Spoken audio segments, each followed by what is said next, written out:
காயெல்லாம் எதுவும் இல்லாம முக்கியமா தக்காளி இல்லாம 15 நிமிஷத்துல ரொம்ப சுலபமான ஒரு லஞ்ச் பாக்ஸ் ரெசிபி எப்படி செய்யலாம் தான் இன்னைக்கு இந்த வீடியோல பார்க்க போறோம். இது செய்யறதுக்கு குக்கர் அந்த மாதிரி எதுவும் தேவையில்லை, ரொம்ப சுலபமா செய்து முடிச்சிடலாம். இது இப்ப நம்ம எப்படி செய்யறதுன்னு பார்க்கலாம்.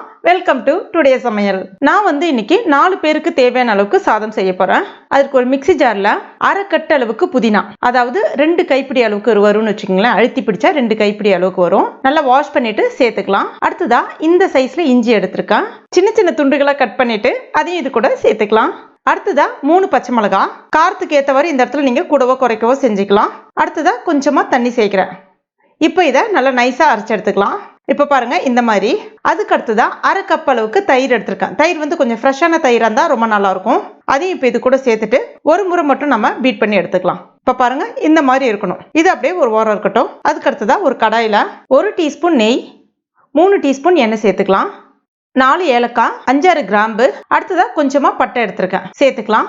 இது கொஞ்சம் வறுபட்டு வந்த பிறகு நல்ல ஒரு வாசனை வரும். அதுக்கப்புறமா வெங்காயம் சேர்த்துக்கலாம். ஒரு மீடியம் சைஸ் வெங்காயம், ரொம்ப நிறைய வெங்காயம் சேர்க்க வேணாம்.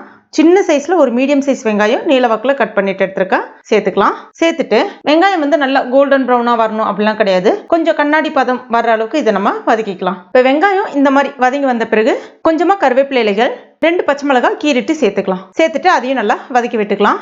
அடுத்ததான் நம்ம அரைச்சி வச்சிருக்க அந்த புதினா விழுது, அதையும் இப்போ இது கூட சேர்த்துக்கலாம். மிக்சியில கொஞ்சமா தண்ணி சேர்த்துட்டு அதையும் இது கூட சேர்த்துட்டு ஒரு முறை கலந்து விட்டுக்குங்க.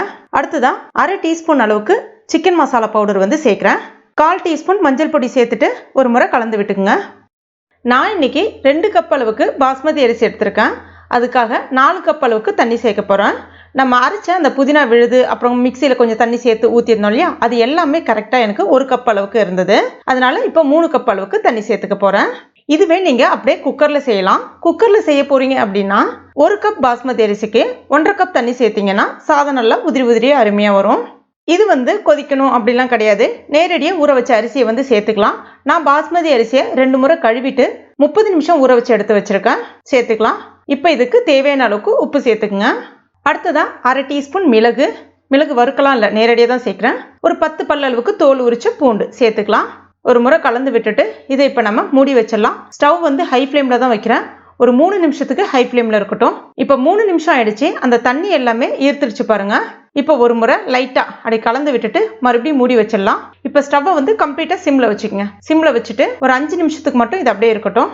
இப்போ ஒரு 5 நிமிஷம் ஆயிடுச்சு. இப்போ பாருங்க சாதம் நல்லா உதிரி உதிரியா சூப்பரா நல்லா பூ போல வெந்து வந்திருக்கு. அந்த புதினாவோட ஃப்ளேவர் நல்ல வீடு ஃபுல்லா நல்ல ஒரு நறுமணம் இருக்கு. அப்படியே அவ்வளோ ஒரு வாசனை வந்துட்டு இருக்கு. இந்த சாதம் சாப்பிடும்போது அவ்வளோ ஒரு சுவையா இருக்கும். சட்டுன்னு செய்து முடிச்சிடலாம். காய்கறி எல்லாம் நம்ம எதுவுமே அதிகமா பயன்படுத்தல. நான் ஏற்கனவே சொன்ன மாதிரி முக்கியமா தக்காளி பயன்படுத்தல. இதுக்கு சைட் டிஷ் ஆனியன் ரைத்தா நல்லா இருக்கும். இல்ல அப்படின்னா கொஞ்சம் காரசாரமா ஏதாவது செஞ்சீங்கனாலும் நல்லா இருக்கும். நான் இன்னைக்கு மஷ்ரூம் மசாலா செஞ்சிருக்கேன். இப்போ அதை இது மேல வச்சிடலாம். அவ்வளோதான். அப்படியே லைட்டாக அதை தொட்டு சாப்பிட்டீங்கன்னா அவ்வளோ ஒரு சுவையாக நல்லா உள்ளே இறங்கும். கண்டிப்பாக நீங்கள் உங்கள் வீட்டில் ட்ரை பண்ணி பாருங்கள். ட்ரை பண்ணிவிட்டு மறக்காமல் எனக்கு கமெண்ட் பண்ணுங்கள். இந்த வீடியோ உங்களுக்கு பிடிச்சிருந்தா லைக் பண்ணுங்கள். உங்கள் நண்பர்கள் மற்றும் ஃபேமிலி மெம்பர்ஸ் கூட மறக்காமல் ஷேர் பண்ணுங்க. மேலும் இது போன்ற டேஸ்டி ரெசிபிகளுக்கு நம்ம டுடே சமையல் இது வரைக்கும் நீங்கள் சப்ஸ்கிரைப் பண்ணலைன்னா உடனே சப்ஸ்கிரைப் பண்ணிங்க. கூடவே மறக்காமல் அந்த பெல் நோட்டிஃபிகேஷன் சிம்லையும் ப்ரெஸ் பண்ணுங்க. தேங்க்யூ.